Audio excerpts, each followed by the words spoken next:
In this podcast episode, Ben Shapiro delves into the ongoing protests on college campuses across America, highlighting the stark divide between those who despise America and the West and those who support and appreciate it. Shapiro presents two contrasting clips to illustrate this divide. One from a UCLA protest spokesperson criticizing the University of California for its colonialist and imperialist roots, and another from University of Mississippi frat boys singing the Star-Spangled Banner in support of America. Shapiro argues that the protesters who despise America are privileged individuals who have adopted a victim mentality and align themselves with groups like Hamas and the Palestinian cause. He criticizes their lack of understanding and sympathy for the true victims of oppression and terrorism, pointing out the hypocrisy of supporting marginalized groups while ignoring the violence and terrorism perpetuated by those groups. Shapiro also delves into the role of administrators and faculty members in supporting these protests, noting their complicity in allowing the corruption of universities and promoting leftist activism. He highlights the influence of outside agitating groups, some of which are funded by individuals like George Soros, who have anti-American and anti-Israel agendas.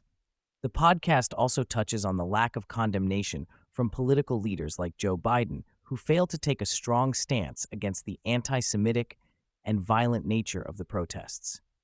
Shapiro criticizes Biden for trying to appease both sides and failing to address the root cause of the issue, which is the hatred and violence directed towards Jewish students on college campuses. Shapiro emphasizes the importance of picking a side in this debate, urging Americans to stand up for their country and values. He calls out the protesters for their misguided beliefs and actions and challenges political leaders to defend free speech and uphold the rule of law in the face of growing unrest and division.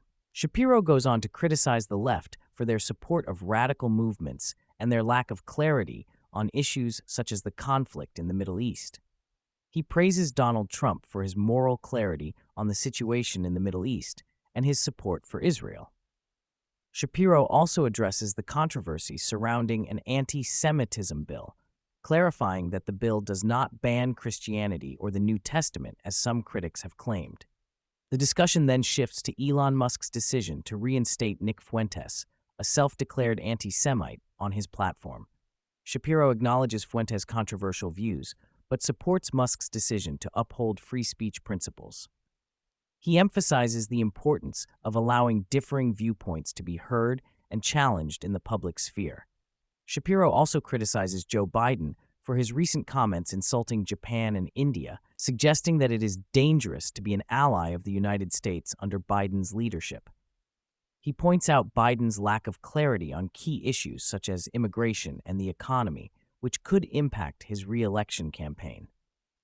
In contrast, Shapiro praises former President Trump for his disciplined approach to campaigning. He highlights Trump's focus on issues such as inflation and interest rates, which he believes could resonate with voters and potentially lead to a successful re-election bid.